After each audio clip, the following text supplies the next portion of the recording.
আউযুবিল্লাহি মিনাশ শাইতানির রাজিম বিসমিল্লাহির রহমানির রহিম আলহামদুলিল্লাহি রাব্বিল আলামিন আর রহমানির রহিম আসসালামু আলাইকুম ওয়া রাহমাতুল্লাহি ওয়া বারাকাতুহু। আজকে আমি কিছু কথা বলবো আমার বাংলাদেশের সমস্ত জনগণের উদ্দেশ্যে। কথাগুলো হলো যে আমাদের মধ্যে সবচেয়ে বড় হলো সততার অভাব। সততা আমাদের মধ্যে নাই। আমাদের মধ্যে যা আছে সব দুর্নীতি। দুর্নীতি ছাড়া আমরা কিছুই দেখি নাই। এই দুর্নীতি নিয়ে আমাদের দেশকে আমরা কিভাবে এগিয়ে নিয়ে যাব? এই দুর্নীতি দিয়ে আমাদের দেশ এগিয়ে নিয়ে যাওয়া যাবে না, কখনো না। এক নম্বরে হলো আমার দেশের দুর্নীতিকে জিরো টলারে নিয়ে আসতে হবে। আমার দেশের দুর্নীতিকে বদ্ধ করতে হবে। আমার দেশের দুর্নীতি যেত্তরি বদ্ধ হয় নাই, এত্তরি আমার দেশ কখনো উন্নত হবে না। যেই সরকারকে আমরা নিয়ে আসি ক্ষমতায়, সেই সরকারই দুর্নীতি করে আমাদেরকে বেচে পুচে আমাদেরকে ফকির করে রাস্তায় নামিয়ে চলে যায়, তার নিজের পেট ভরে। এরকম সরকার আমাদের কোনো কাজে আসবে? কখনো না। যদি আমার দেশকে উন্নতশীল দেশে আমরা দেখতে চাই, তাহলে আমাদের দেশের এক নম্বর হইল প্রেসিডেন্ট হতে হবে দুর্নীতিমুক্ত। আমাদের দেশের যে প্রেসিডেন্ট, যে দল হবে, সে দল হতে হবে দুর্নীতিমুক্ত। যদি আমাদের দেশ দুর্নীতিমুক্ত না হয়, তাহলে আমরা জীবনের সামনে এগিয়ে যেতে পারবো না। এটা আমার ধারণা। আমি ছোট থেকে আমি দেখে আসতেছি যে যারা এই ক্ষমতায় গেছে তারা দুর্নীতি করেছে। দুর্নীতি করতে করতে আমার দেশকে লুটে পুটে তারা একবারে চারকার করে ফেলেছে। তাই আমার দেশকে গড়তে হলে দুর্নীতিমুক্ত একটি সরকার চাই, দুর্নীতিমুক্ত একটি প্রেসিডেন্ট আমরা চাই। যদি দুর্নীতিমুক্ত প্রেসিডেন্ট আমরা নিয়ে না আসতে পারি, আমাদের দেশকে কখনো আমরা গড়তে পারবো না। ওয়াল্লাহ, কখনো গড়তে পারবো না। এক নম্বরে হলে আমার দেশকে দুর্নীতিমুক্ত গড়তে হলে সৎ প্রেসিডেন্ট আমরা চাই।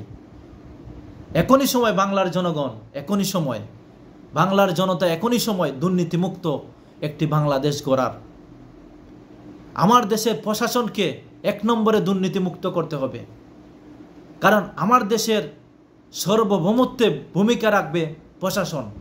তাই সর্বপ্রথম সৎ প্রশাসন আমরা গড়তে হবে, আদর্শবান প্রশাসন আমরা গড়তে হবে। যদি আমরা আদর্শবান প্রশাসন গড়তে পারি, ইনশাল্লাহ আমার দেশ বিশ্বের মাঝে সবচেয়ে দুর্নীতিমুক্ত হবে। আমার দেশ একটি মডেল হবে। তাই আমার ভাইয়েরা, এখনই আমাদের সময় জেগে উঠুন বাঙালি। এখনই আমাদের সময় দুর্নীতিমুক্ত বাংলাদেশ গড়ার। এখনই আমার সময়। এখনই যদি আমরা দুর্নীতিমুক্ত বাংলাদেশ গড়তে না পারি, জীবনেও আমরা এই বাংলাদেশের দুর্নীতি বদ্ধ করতে পারবো না। আওয়াজ উঠান, আওয়াজ, প্রত্যেকটি জায়গা থেকে আওয়াজ উঠান। দুর্নীতিমুক্ত বাংলাদেশ চাই, দুর্নীতিমুক্ত বাংলাদেশ চাই।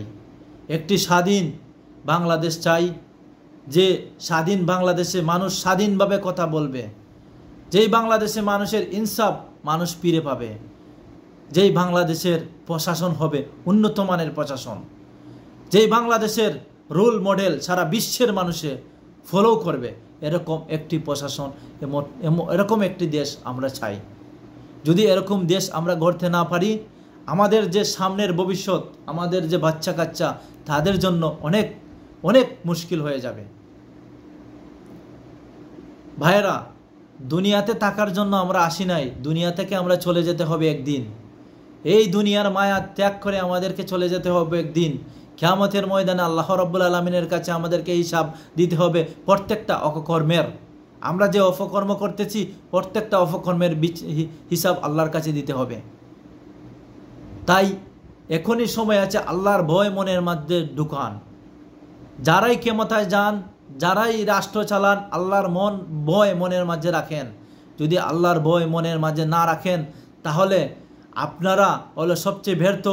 আর সবচেয়ে ব্যর্থ হলো আখিরাতে সবচেয়ে ব্যর্থ, দুনিয়াতে সবচেয়ে ব্যর্থ। যদি আপনারা এই আল্লাহর ভয় মনের মাঝে না রাখে, দুর্নীতি না করে সৎ আদর্শমত দেশ না চালাতে পারেন। আমার দেশে কি নাই? আমার দেশে সব আছে। আমার দেশে আছে বিরাট জমি আছে, আমার দেশে আছে জনগণ, বিশাল বড় জনগণ আছে, যেটাকে কাজে লাগিয়ে আমার দেশকে আমি অনেক উন্নত করতে পারি। এই গেছে কাল ডক্টর ইউনূস স্যার বলেছেন যে আমার দেশের সবচেয়ে বড় কি নাই, আমাদের দেশে আছে জনগণ, সবচেয়ে বড় সম্পদ জনগণ। যার দেশে জনগণ আছে তার চেয়ে বড় সম্পদশালী আর কে আছে? গতকাল তিনি বলেছেন, আমি শুনেছি তেনার বয়ান, কত সুন্দর কথা তিনি বলেছেন। তিনি তো কোনো আলিম নেই, তিনি তো কোনো মৌলানাও নেই, তিনি তো কোনো আলিমও নয়, তিনি তো কোনো মৌলানাও নয়। তাহলে তিনি এত সুন্দর কথা বলছেন, এটা হইল তিনি যে কথাগুলো বলেছেন, এটা হলো আমার কথা, সরল সহজ কথা। যদি আমরা সরল সহজ কথা বলতে না জানি, কোনো সময় আমরা দেশকে দুর্নীতিমুক্ত করতে পারবো না। সহজ সরল কথা মানে হলো যে আমার ভিড়তে কোনো শয়তানি নাই, কোনো বদমাশি নাই, আমি যা বলবো অন্তর থাকি বলবো, এটাই হলো সহজ সরল কথা। এর চেয়ে সহজ সরল কথা আর একটা হতে পারে না। এই সহজ সরল মানুষই দেশের উন্নত করতে পারবে। আর পারবে যার মনের মাঝে আল্লাহর ভয় আছে, সেই পারবে। তাই আমার ভাইয়েরা, আমার বাংলাদেশের জনগণ, বন্ধুরা, আমার মূল্যবান ভোট আমরা আমার মূল্যবান জায়গাতে দিয়ে আমার ভোটকে আমি কাজে লাগাবো ইনশাআল্লাহ। আপনারা আপনাদের মূল্যবান ভোট দিয়ে একজন সৎ আদর্শমান একজন প্রেসিডেন্ট, একটি দল নিয়ে আসবেন আমাদের বাংলার জমিনে। এই সময়কে হাতছাড়া করা যাবে না, এই সময়কে মিস করা যাবে না, এই সময়কে কাজে লাগাইবার সময়।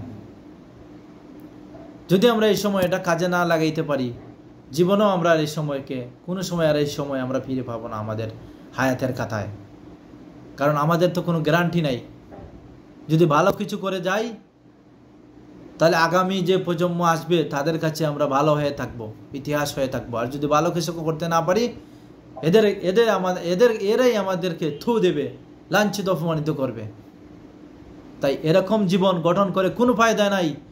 এমন জীবন কর গঠন, মরণে আসিবে কাঁদিবে ভুবন। এরকম জীবন গঠন করতে হবে যে মরে যাওয়ার পরেও সারা দেশের মানুষ আমার জন্য কাঁদবে, সারা ভুবন কাঁদবে। এরকম জীবনই গঠন করতে হবে। তাই আমার সম্মানিত বন্ধুগণ, আমার প্রশাসনের ভাইয়েরা, যারাই আছেন, আমার ভিডিও যারা শুনবেন, অবশ্যই আপনারা আমার কথাগুলো মাথায় রাখে আগামী বাংলাদেশ গড়ার চেষ্টা করবেন। আসসালামু আলাইকুম ওয়া রাহমাতুল্লাহ।